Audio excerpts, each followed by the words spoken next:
ปิ้งไก่เชโนมาฝากกับปิ้งปลาทะเลตัวบักใหญ่ผมฉันอันนี้แหละโดยดูกินแล้วแกงมะเขือฉันนะ โอ้ยตัวนั้นคักแล้วตัวนั้นมันให้กำลังดีเด้อเด้ น้อยสิเอาปลาแดกใส่น้ำปลาแดก กินตามคนโสดเนาะ นี่แต่ลูกเห็นแต่หน้าแต่ลูกเมียเก่าแบบ ยังคิดอยู่เนาะ ขึ้นหลังแล้ว โดยเฮ็ดแต่หน้าเมียเก่าเราไปใช่ พุ่นอยู่เวียงพุ่นมันเฮ็ดเวียง ไปเฮ็ดเวียกอยู่เวียงแล้วบ่ปลาชอบอยู่บ่น้องหวยนะ ไป เมียคนที่สองนะ ช่วยเกินไปแล้ว คิดได้บัดซอยเกินไปเนาะประตูเนาะเอ้าบ่เป็นหยัง เบิ่งเป็นต้มการครับมีแนวนะก็เอาไปกับดิบโลด กินกับก้อยกับลาบคักแล้ว ได้อยู่ น้องออยบ่ได้เอาหยังมาให้เลยบ่ โอ้ย ได้ผัวใหม่ลืมจ้อยเลยเนาะบ่ปะหยังให้เลยเนาะน้องหัวยังว่าได้เสื้อมาให้ดีอยู่แล้วก็แม่งน้ำตาจะออกเบิกทรายฮะออกเองบ่ประตู ออกเองนะ ออกเองมันเนาะสวัสดีสวัสดี ตอนนี้เบาเรากำลังเดินทางเมื่อพุ่นแหละเมื่อหาประตูบุญแก็บใช้เวลาในการเดินทางประมาณ6ชั่วโมงนี่แหละบนเส้นทางหมายเลข13ใต้แล้วก็หมายเลข9เนาะระยะเส้นทางคือ300ประมาณ300กิโลเมตรนี่แหละทุกคนได้ขอบคุณผู้ใหญ่ใจดีที่ช่วยค่าน้ำมันรถเบาลัดเนาะในการเดินทางครั้งนี้ผู้ใหญ่ใจดีอยู่ทาง USA ประคองน้ำเนาะเพิ่นให้มา1 ล้านกีบซอยค่าน้ำมันรถเบาลัดเนาะขอบคุณขอให้ผู้ใหญ่ใจดีจงอยู่ดีมีแห้งโชคมันร่ำรวยเงินทองเนาะนอนรับขอให้ได้เงินหมื่นนอนตื่นให้ได้เงินแสนแบดมือมาให้ได้แก้วมณีโชคโรคให้อย่ามาผ่านม่านให้อย่ามาเบียดขี้เดียดจังไรอย่ามาต้องเนาะให้มาเท่าใดขอให้ได้คืน100 เท่าพันเท่าเนาะเอาขอให้ชีวิตของท่านจงพบแต่ความเจริญรุ่งเรืองโชคดีมีไส้ตลอดปีตลอดไปเด้อสาธุจะพาทุกคนเดินทางแล้วก็จะเข้าไปสู่หมู่บ้านของพ่อตู้บนแก็บเนาะ2 อาทิตย์เต็มๆพี่น้องเอ้ยที่บ่ได้เข้าไปหาเพิ่นเนาะก็คิดฮอดคิดถึงเพิ่นแหละบ่ว่าเป็นจักใดเนาะหลังจากเลิกลากับเมียได้เดือนปลายกับน้องอ้อยหั่นแหละบ่ฮู้ว่าช่วงนี้เพิ่นสิแข็งแรงขึ้นกว่าเก่าบ่สภาพหัวใจเนาะเดี๋ยวเราจะเข้าไปเบิ่งเมื่อฮอดเขตเชฟโบนแล้วจะเข้าไปบ้านเพิ่นเลยพี่น้องเนาะทุกคนตอนนี้บอลัดเดินทางมาฮอดเมืองเซโปนไปที่เรียบร้อยแล้วกำลังมุ่งหน้าเข้าสู่หมู่บ้านของพ่อตู้เปิ้นแก็บนี่แหละทุกคนเลยจะผ่านป่าผ่านเขานี่ไปแล้วพูนคาดการณ์ว่าน่าจะบ่เกินปีนี้อาจจะได้ไฟฟ้าหมู่บ้านข้างในนี่คือหมู่บ้านของพ่อตู้เปิ้นแก็บแล้วทุกคนเลยเป้าหมายของเฮาที่จะไปนี่คือยังบ่ไกลปานใดเนาะยังบ่เกิน500 เมตรก็สิฮอดละเดี๋ยวเฮาจะลงวิทย์โค้งตัวนี้ข้ามภูน้อยนั้นโอ้น่าจะประมาณ1 กิโลเมตรนี่แหละก็สิฮอดชนเฮือนพ่อตู้เปิ้นแก็บกันตั้งพูนอยู่ภาคภูภาคนั้นแหละเดี๋ยวเดินทางกันแล้วเฮาก็ได้หยังปิ้งปลากับปิ้งไก่เซโนบ่รัดซื้อมาฝากเพิ่นเนาะเส้นทางนี้ฝนตกนี่ถือว่าไปบ่ได้เลยพี่น้องฝนตกหนักช่วงนั้น 2-3 มื้อหลังนี่มันตก2 อาทิตย์เต็มๆเลยพี่น้องหากหยุด3 มื้อนี้ฝนนะแล้วก็แห้งไว้ได้ฝนหยุดนี่ฝนหยุดประมาณ3 มื้อก็แห้งแล้วในทางนี่มื้อนั้นบ่รัดเข้ามาส่งฝนตกลิ้นป๊าตก่อนจะไปบ้านพ่อตานะสุดยอดเลยเอาแท้ว่ากระบะนี่แห้งมาบ่ได้เลยนี่ถือว่าแห้งแล้วโอ้เขาก้อนหินใหญ่มาใส่เนาะตามนี่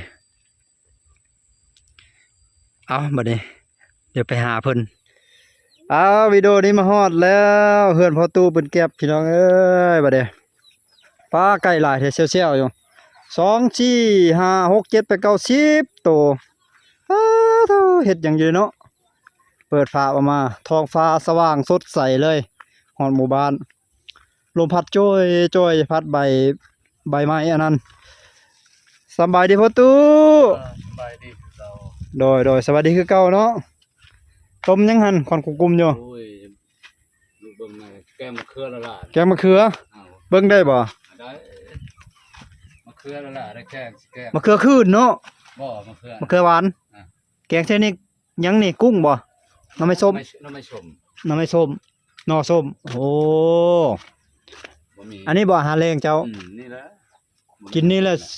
เฉพาะกับพละกำลังจังดีเนาะ กินก็ทำ กินอาหารตามธรรมชาติเด้โอ้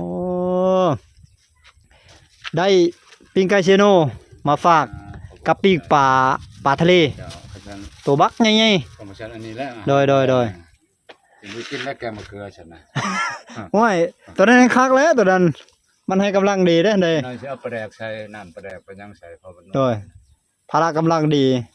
กินไปนี่แหละตามคน ตามคนโสดบ่ โสดคนโสดคนง่วงคนเงาเดียวนี่ กินตามคนโสดเนาะ นี่แต่ลูกเห็นแต่หน้าแต่ลูกเมียเก่าแบบ ยังคิดอยู่เนาะ ขึ้นหลังแล้ว โดยเฮ็ดแต่หน้าเมียเก่า วันมาชื่นนี่มา ผัวเขามาบ่ มาบ่ประไกาศเลย มาทั้งผัวทั้งเมียมาเลยอืม นี่แหละ เขาจะมาเจอบไม่เท่า ที่แม่นหันมาลินที่เขาแล้วให้แล้วนะ โดย เอาลงไปหันแล้วไปแนมเห็นรถปีนขึ้นเลย บ่จะไปจอบลูกหันแผนการ คือว่ามันมาแต่แม่มันกับลูกไปอันนี้ ไปแล้วเห็นรถจักรเขาจอดอยู่ เห็นรถมันน่ะรถจื้อรถขาวๆนั่น อ๋อ ปีนขึ้น แม่นแล้วนี่เนาะ น้องชายอุ้มมาคำเอียวหั่นน่ะ โดย ว่าสิเอามาให้ข่อยแล่นมาหาข่อยบ่ได้ข่อยเมื่อก็ อ๋อ นี่ก่อนมันว่ามันเห็นจ้ะ โดย เห็นจะมาวานนี่ว่าพ่อมสิอุ้มคำเอียวไปหาว่ะเจ้าไปล่ะเดี๋ยว โดย ผมบ่อยากเห็นหน้าบักอึ่งอันนั้นว่ะบักอึ่ง โอ้ได้เฮ็ดแต่ไกลก็ตีกลับรถเนาะประตูเนาะ กลับรถแล้ว บ่อยากไปซอเขาเนาะจนนั้นเขาสิว่าไปซอเขาเนาะเสียเกินว่าเสียสัญชาติลูกผู้ชายเนาะ อยู่ ในเฮ็ดแต่ไกลตีกลับรถ ความจริงข่อยอยากบ่ให้มันเกิดร่วมโลกกันพุ่นน่ะความ แต่นั้นมีแต่โลกเดียวเนี่ย โลกเดียวไปเกิดอยู่ประเทศอื่น บ่ได้เด้อ อันนี้มาเกิดประเทศลาวอันนี้พอกันน่ะบ่ครับ ว่าอันนี้เขาเอิ้นว่าวิบากกรรมเขาเอิ้นไว้กฎเกณฑ์ของธรรมชาติเด้มีภพมีจากมีฮักมีเลิกลา วันนี้ก็พุ่นลงไปพุ่นกับพอทองจันทร์น่ะ ไปใช่ โอ้ได้กินข้าวแต่วันนี่ ลงไปใช่ประตู กินเหล้าอยู่เพิ่นแม่อ่อนแม่ห่างอ่อนน่ะ อ๋อเพิ่นสามไม้อ่อน แม่ห่าง แล้วลูกเราเจ้าคน โอ้ยลูกเราร้ายแล้ว หลายอยู่นำกันบ่ บ่ แยกมาแล้ว มีแต่มันแล้วอยู่พุ่นลูกอยู่เวียงอยู่ช่างไปหาเงิน โดย หาค่ำ แต่เราอยู่ผู้เดียวเนาะ ชาววงมันงามได้ชาววงมันหยอกแต่ก่อนนั่นแหละ โอ้ ลูกเล่าเลย ลูกเราสาวง ชาววง โอ้ อีวง เฉพาะ FC คอมเมนต์มาเลยๆว่าน้องวงหาลูกสาวเรานี่ ลูก อ๋ ชา อ วงาม โอ้เฮาอยากไปลินน้ำเพิ่นได้บ่บัดแล้ว ก็ได้ จักหน่อยไปเนาะ แต่มันบ่อยู่เด้ เอาเราไปใช่ แล้วพุ่นอยู่เวียงพุ่นมันเฮ็ดเวียง ไปเฮ็ดเวียกอยู่เวียงแล้ว อืม โอ้ เป็นแม่บ้านแม่หยังมีแต่แม่มันเลย เพิ่นไปโดนปานใดแล้วเพิ่นไป โดนแล้วหลายปีแล้ว ไปหลายปีแล้ว 2-3 ปีแล้วมันเที่ยวมาบางเทื่อ คนประมาณอายุประมาณเท่าไหร่น้องวงนี่ โอ้ยบ่ฮอด19ดอก เอา มง15 16นั่นแหละ อ๋อแต่ว่าไปโดนแล้ว โอ้ยนี่ยังเป็นเอื้อยมันแหละนะ บ่แม่นมือดอกกัน รุ่นเมียค่อยนะ โดยบ่แม่นมือดอกเมียเก่าเจ้าเรามาบ่ เฮาบ่ได้ไปไกล เฮาเห็น FC มาคอมเมนต์ตลอดว่าน้องวงค่อยเราบอกบ่ฮู้ว่าแม่นผู้ใดเป็นน้องวง ของวงกับลูกเพิ่นนั่นแหละ อ๋อ ตะกี้เขาก็ยังยอม ลูกสาวแม่ไม้อ่อนหั่น ยัง โดย อันนั้นอยู่ โดย งามได้มันโอ้คนได้หุ่นกว่าเมีย โอ้เอาแล้วบัดนี้เห็นละมาบ้านอยู่บ่โดนๆเห็นเทื่อนึงบ่หรือว่าจังใด มาได้บางเทื่อ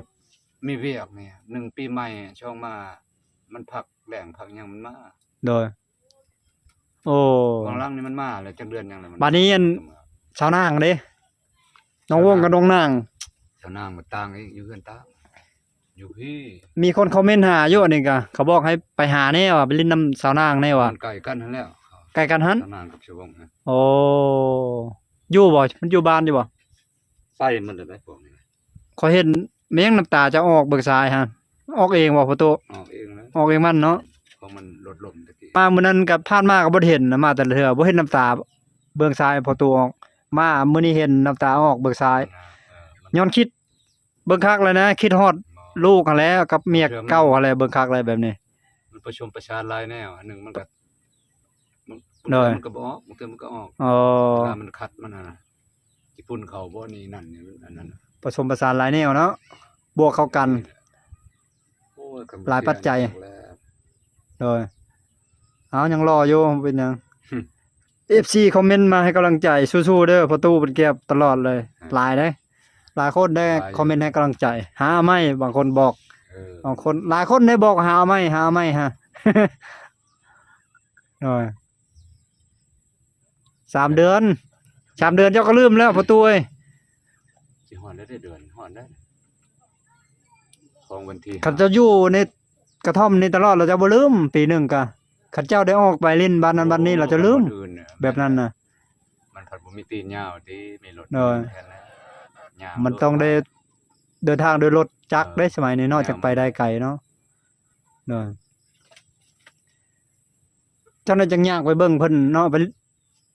อันนั้นแม่น้องวงฮะ เออ ไปลิ้นนะเพิ่น ได้ หิวข้าวแล้วบ่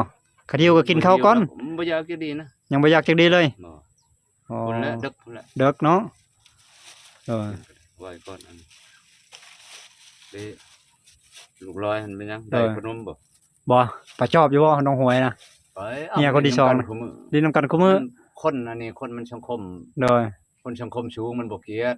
โดย มันเว้ามัน ลองอยู่บ่ลองเว้าอยู่บ่ บ่ ประตู บ่เว้าในตอนนั้น บ่เลย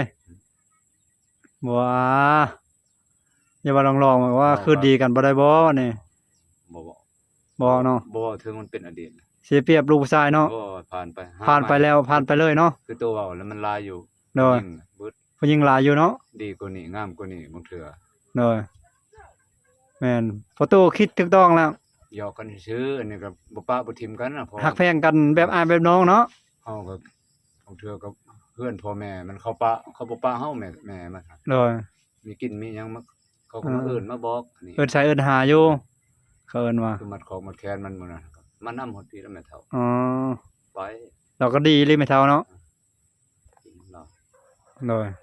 จ็บ FC คิดฮอดเจ้าบักหลายๆคนคอมเมนต์ไปหาประตูบุญแก็บแน่ไปหาประตูบุญแก็บแน่เพิ่นนั่นมาคอมเมนต์อยู่ซองบ่รัดเลย แล้วจังว่า บ่รัดก็พูดลงไปปานพ่อตาพุ่นอยู่เมืองสองคอนนั่น2 อาทิตย์เต็มๆเลยเนาะบ่ได้เข้ามา สองคอนพุ่นบ่ สองคอนแหล้วเมืองสองคอน สองคอนละหาน้ำพุ่นบ่ แม่นบ้านละหาน้ำเมืองสองคอนละหาน้ำพุ่นแหละบ้านนั้นน้ำเสบางเฮียงตอนใต้ท่านใด เออ ตอนใต้ของแข่งสตะเขตไปผ่านท่านใด แม่นแล้ว แล้วออกสู่แม่น้ำโขงเลย แม่น พี่เลือกผลหนักเนาะ โอ้ฝน เอาแท้ว่า มีคืนหนึงแห้งขนาด โดย ครับ มื้อนั้นค่อยออกไปป้อตัวขนาดเลยได้อพ่อตุ้ยรถเจิดซ้ายเจิดขวา ขี้ตมอะ อันมือคอยโยไปชมย้อน แม่นๆมื้อนั้นบ่ลงนะค่อยอันนั้นน่ะไหลลงเลย เบรก เบรกก็บ่อยู่ไหลลงแล้วรถเบรกหน้าเบรกหลังก็ยังไหลลงป้อมื่นแฮง มี เลย แต่คอยนั่นนี่ เออ คอยนี่เนี่ยเขาห้องคอยมรณะเดี๋ยว คอย มักลมมักยางนะเขาบ่เทิงขัน คอยมรณะเนาะ มรณะเขาห้องคอย โดย มันยาก โดย เดือดพอ ว่าเมียผู้ที่สองนี่น้องโหยเด้เสน่ห์เราแห้งขนาดน่ะเบิ่งชูผู้บ่าวขี่รถกายเขาแนมเข้ามาจนตามมาลักไฟฟ้าจะขี่รถจักรตามลักไฟฟ้า การแต่แนมเบิ่งผู้สาว มันไปเมืองไทยแล้วมันเฮ็ดอันนั้นได้เฮ็ดหน้าเฮ็ดดัง เราไปเสริมสวยเนาะ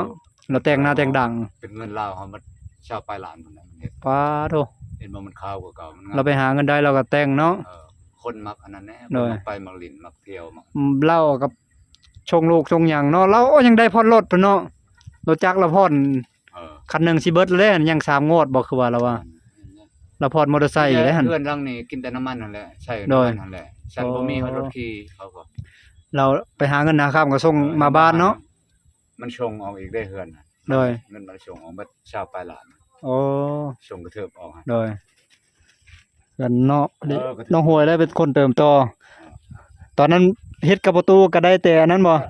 ได้แต่เฮือนนี่แหละกับบ้า ก็ นอยู่บ่ทันได้ ท่านได้บานประตู บ้านปองหยอกปองเยี่ยมบ่ทันมี อ๋อตอนอยู่กับประตูเนาะ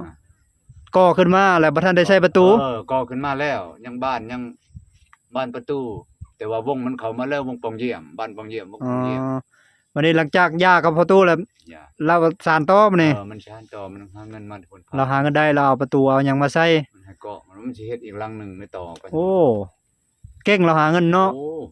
คน แต่ก็เอาไปขายอยู่เมืองมิลาบุรีบ่คือว่า เออ น้องโหยเด้ นั่นยังอยู่นำกัน ไปขายเครื่องอยู่เมืองมิลาบุรี อยู่บ่อทองคำเมืองทองคำพี่น้องเอ้ย ขอ ช่วงเราไปหาเงินเจ้าก็เริ่มติดผู้สาวอยู่บ้านบัดนี้เนาะ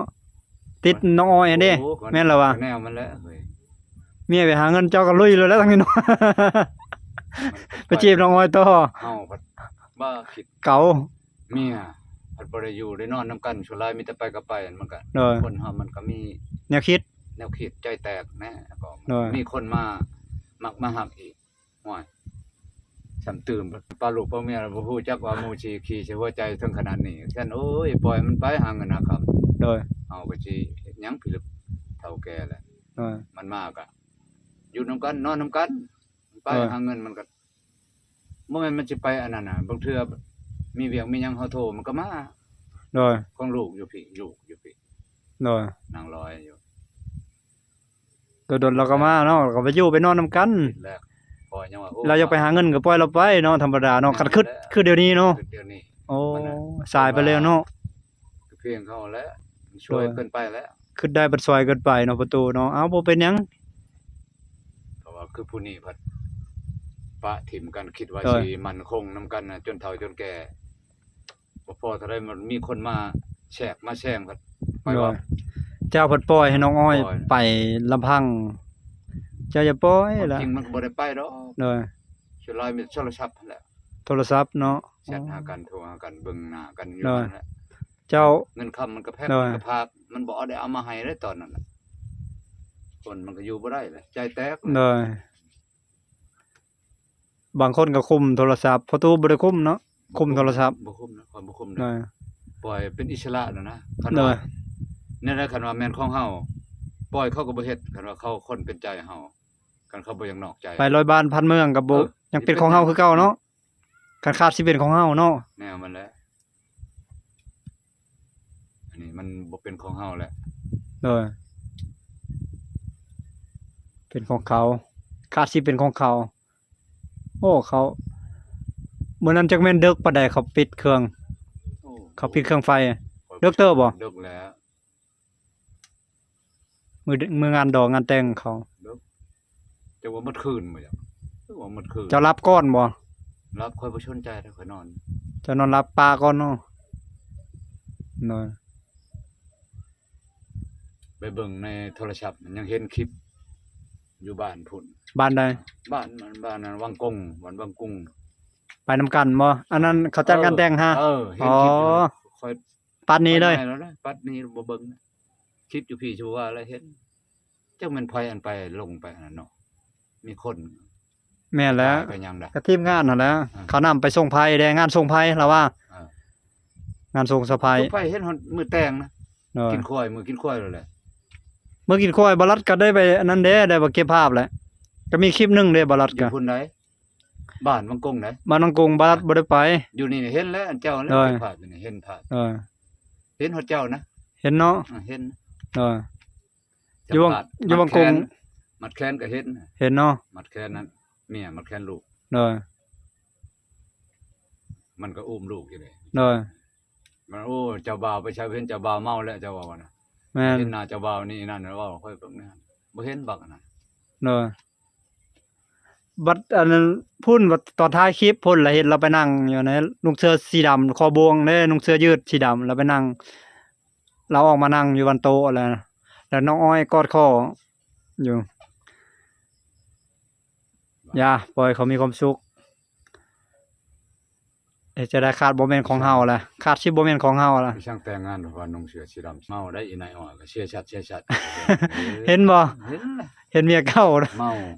ย่างเมาแล้วเขาม่วนมีความสุขเนาะดื่มไปดื่มแล้วว่า สุกตายช่างไปพุ่นนเขาเอาลงแต่รถลมไปแงงเลย ลมเลย อ้อ เมาแห้งเนาะตอนฝนตกลิ้นเฮ็ดไปได้หัวอยู่บ่ยังหัวอยู่บ่ โอ้ย บ่ที่ติดอันน่ะอยู่อยู่บ่ เอ้ย บ่จักอยู่บ่ ชึม ชึมเนาะ มันออกบอนได้ติดปัดเหล็กตะปูตัวใดก็ติดหมัดล่ะเจียนั่นน่ะ อ๋อ ยังสิขึ้นอยู่ยังขึ้นเบิ่งอีก เนาะ มาหักนอนได้ ยังบ่เจริญมา ยัง ยังอยู่ ยั เนาะ งบ่หลาย อ๋อ เฮาติดหลายเด้อเฮาติดแต่ทางนี้ซั่นหลาย โอ้ คนอื่นบ่หัวก็ยามัน เนาะ ข้านขึ้นแล้วมันเหยียบชังกะสีมันแฮงบ่มลงมันอ่อนๆจังซี่น่ะบ่อยากไปไกลติดเอาแต่บอนเฮานอน ซึมเนาะ ญาติบ่ญาติจะบ่หรือว่าบ่ได้ญาติ มันชึมซื่อๆชึมลงมานั่นจั อ๋ ก อ บอลได้มันออกฮาด โอ้ยแต่ว่าญาติคือตอนนั้นบ่ได้ญาติแล้ว บ่ญาติแล้วนอน โอ้คักๆๆได้พ้นแผนเฮาอยู่เฮาเสื่อมเด้เอาอันนั้นมาเสื่อมฟองสโนแซ่กับน้ำมันเบนซินมาเสื่อม พงชนูพัดข่อยยังสิเบิ่งคือสิบ่เชื่อมนะบ่นั้นยันบอลใหม่ยันบอลจังชีเหลื่อมกันบ่จักบางเทื่อมันล่มมันยังมันผัดเงิงนะ คือสิ จัง แม่น ชีบ่แจก เพราะว่าฝนมันตกลิ้นหลายมือติดต่อกันแล้วมันอาจจะมีบ่ซึมก็อย่าเด้อซำนั้นมีแต่มีเวลาได้ขึ้นไปเช็คตืมเท่านั้น เช็คเบิ่ง โอ้ตอนฝนลิ้นเนาะพี่ลึกแล้วนอนฟังเสียงฝนหยาดใส่สังกะสีอะเนาะแจ๊กอยู่หั่นแหละ ต่างๆแล้ว ก่อข้าวอะนะ ข้าแหละ อืม ข้ากับช่วงก่อเดี๋ยวมันก่อนึง ป้าหูสิไข่ก็คือบ่ตอดนอกแน่อะตอนใบออกมันยาวโพด บ่ชนนะ บ่ชน มันบ่ลมบ่ บ่ลม งามพิลึกพิโลเนาะ มันหลาย หัวสิไข่เนี่ย เห็นบ่เห็นลมปลูกใหม่ อ๋อ บวชมือเบียก็พังหะไปนะ ปลูกหยังอันนี้นะ ใช่ นี่ ก็มันก่อ มันก่อ ปลูกกินนี่ได้เนี่ย อ๋อหักกระปลูกกินนี่โลด ปลูกนอนลงเบิ่งปลูกครับ โดยนี่ก็แม่นวะนี่ นี่แหละแม่นหมด มันก่อ ปรุงเลยเด้นี่จังไดก็ได้กินใบกินยอดมัน ออกแล้วเนาะ อ่า โอ้ติดเลย 2-3 มื้อนะ โดย ตัวนี้ฮักปลูกกินนี่ โดย หาเลาะเบิ่งเห็นก่อเก่ามันเอามาปลูก ปัญญามันออกมันขึ้นนี่ก็เต็มหมดแล้วคลิปนี้ กินยอด มืดเลย กินหางมันมืดกระยามัน พอได้กินยอดเนาะ มืดได้กินนี่ เนาะ บวบแม่นหมดปลูกหมดเลย หักโบวบอันนี้ อ่าบวบ โอ้กำลังออกเนาะ ซับใส่ห้ามนะ มาแล้วก็ตัดงาไม้มาเสียบใส่เนาะให้มันขึ้นตามนั้น บ่เชียบกันให้มันลอยไปตามที่ดินแถวนี้ โดยโอ้ขยันซำนี้เมียอย่างป้าเนาะประตูเนาะ คนมันบ่คิดถึงเรื่องนี้ดอกคิด เนาะ ถึงเรื่องลิ้นเรื่องกินเรื่องอันนั้นพุ่นอีนี่ ก่อข้าบ่นั่นน่ะตัวนั้นก็ก่อข้ากันบ่ ช่องก่อนกินน้ำมันหน่อยเด้อมีนี่นั่นเขามาขุด อ๋อโอ้แตกหน่อไม้เนาะตัวนี้เนาะ แต่ตัวนั้นก็แตกคือกัน แต่นี่ก็มันก่อมันบ่อันนี้น่ะ มันก็แล้วอันนี้เห็นว่ามัน โอ้โดย ปล่อยแบะกิน เปมากินเนาะ อยากกินยอดมันก็ทั้งยากเลย ไว้ออกปีบ่ฮะยังเนาะ ยังดอกหักชาไว้นะพลอยเฮ็ดหลายเทื่อแล้วแอมไว้ โดย ชุมนั้นบ่ได้แอมมันกินตลอด อ๋อ งัวป่วยเดินออกไปเบิ่งมันต้องการก็มีแนวนั้นก็เอาไปกับดิบโลด กินกับก้อยกับลาบคักแล้ว ได้อยู่ โอ้สุกแล้วเนาะพริกเนาะ เห็นบอกมันชุกมันยังไงเฮาเก็บตลอด อ่ะ เพราะฉะนั้นมันหล่นทิ่มซื่อๆ สุกแดงแล้วนี่โอ้นี่ เอาโลดกันจักได้ ฮักปันชียังคือว่าจากซ้ำๆเนาะ คักได้เผ็ดอันนี้กินดิบกินอันนั้น พริกขี้หนูบ่เคิน บ่แม่นคนขี้หนูหน่อยกว่านี้ อ๋อ มันบ่เผ็ดแห้งกินคักกินกับอันนั้นน่ะ โดย ลาบกับก้อยกับผักกับหญ้า ข้อไก่ย่างอยู่เนาะข้อไก่ฝนตกฝนลิ้นบ่ไปใช่เนาะ บ่ไปนะ พายุเข้าอยู่เฉยโอ้เฮ็ดคักเนาะพายุเข้ายังอยู่บ่เก่า นี่เป็นและเด้นี่ โอ้ ปีนี้ได้กินชุบ2-3หน่วยพุ่นได้นะ มักละกอ ปีกา บักฮุง ภาษาไทยมักละกอเนาะ มะละกอ ลาวเฮามักฮุง ภาษาอีสานเอิ้นบักฮุงภาษาลาวมากฮุง เฮาก็มักฮุงคือกันหั่นแหละคนอีสานกับคนลาวนี่แหละ คนอีสานบักฮุงเขาจะมักเว้าโอ้ลืมเห็นอันเสื้อเมียคนที่สองให้นี่เนาะ โอ้งามเนาะเบอร์88เนาะเท่เอ้ย ขอยอย่างนั้นมันอยู่ทางล่างผัดของเด็กน้อยนี่ ทางล่างผัดการ์ตูน Player เด็กน้อย เอ้ยโอ้ของขวัญเมียเก่า มันบ่มีลายคันมีลาย เด้อ ต้องให้ลายอยู่ น้องออยบ่ได้เอาหยังมาให้เลยบ่ โอ้ย ได้ผัวใหม่ลืมจ้อยเลยเนาะบ่ปะหยังให้เลยเนาะ เอ้ยมันคืออะไรโอ้ครับ น้องหัวยังว่าได้เสื้อมาให้ดีอยู่แล้วก็ เท่านั้นยังว่ายัง อืม กินแนงอยู่ แต่มันเป็นไปแล้ว เป็นไปแล้วเนาะ เป็นไปแล้วเขาว่าเอาคืนบ่ได้ โดย ยามันเป็นมิตรกัน โดย เป็นน้องกัน หักแพงกัน ลูกเช้าก็อยู่นี่ไง แม่น มากับลูกเช้ามันเลยสิเบิ่ง อย่างน้อยก็ยังได้เห็นลูกสาวเนาะอยู่นำ แล้วนี่ นี่แม่มันน่ะมาเด้มันบ่สู่มานะคันแม่นบ่มาพี่นอนอยู่พี่แต่ละมื้อ โอ้ เล่นโทรศัพท์เล่น โดยอ๋อ ได้ไปบ่สิไปตอนใดสิไป ไปก็ไปตอนนี้ อืม แล้วอันนี้เจ้ามันบ่แฮงปะบ่ บ่แล้วเขาสิโป้งเลยเด้อ โดย โป้งไว้เด้อ ไปเจาะเบิ่งผู้ใดเป็นแม่นองวงไปลิ้นน้ำลาว นี่ไปทางลัดนี่นี่ลงนี่ โอ้มีทางลาดบ่ อ้าวมีแล้วการเฮ็ด ไปทางลาดนี่กลับไปทางตัวนั้นตัวใดอันฮอดไว้ก่อนกัน ไปทางใหญ่ติ เอารถไปเลยก็ไปทางง่ายก็ได้ ไปทางใหญ่แล้วขี่รถจักรไปเลยก็ได้ เมียนก่อน โดย บ่ได้กินข้าวช่องมื้อแล้วเมาเด้อว่า โอ้บ่ได้กินข้าวสองมื้อมีแต่เมา แต่ว่านี่ เนาะ มันบ่อยากมันเฮ็ดได้ได บ่ตีเลยเนาะเป็นไผก็คือกันนั่นแหละว่าเรื่องเลิกลากันใหม่ๆก็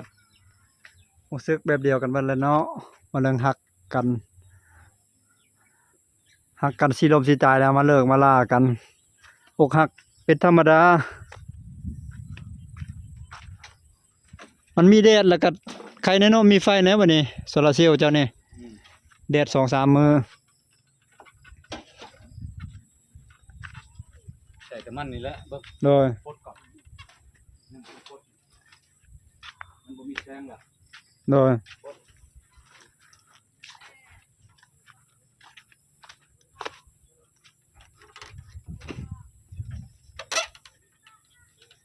แน่หุงมาบเหรอ ปุ่งแล้วก่อน อ๋อใช้รีโมทเนาะ เอาบ่ได้ตั้งกันตั้งคันตั้งนี่คือว่ามืดแดดแล้วมันหุงเองโลดฮอดกลางคืนแน่นั่นได้คันตั้งนะ โดย นี่ทำบ่ตั้ง ไปโอ้เราก็บ่มาบ้านเนาะ ไป บ้านน้องวงหั่นนะ โอ้ยคน พอได้อัปเดตให้ท่านผู้ชมให้ FC เพิ่นได้เบิ่ง งามเลย หน่อย บ่ได้นับอีนายอ้อยนะ งามขนาดแม่นบ่กว่าอีน้องอ้อยฮะ ว่าแล้ว โอ้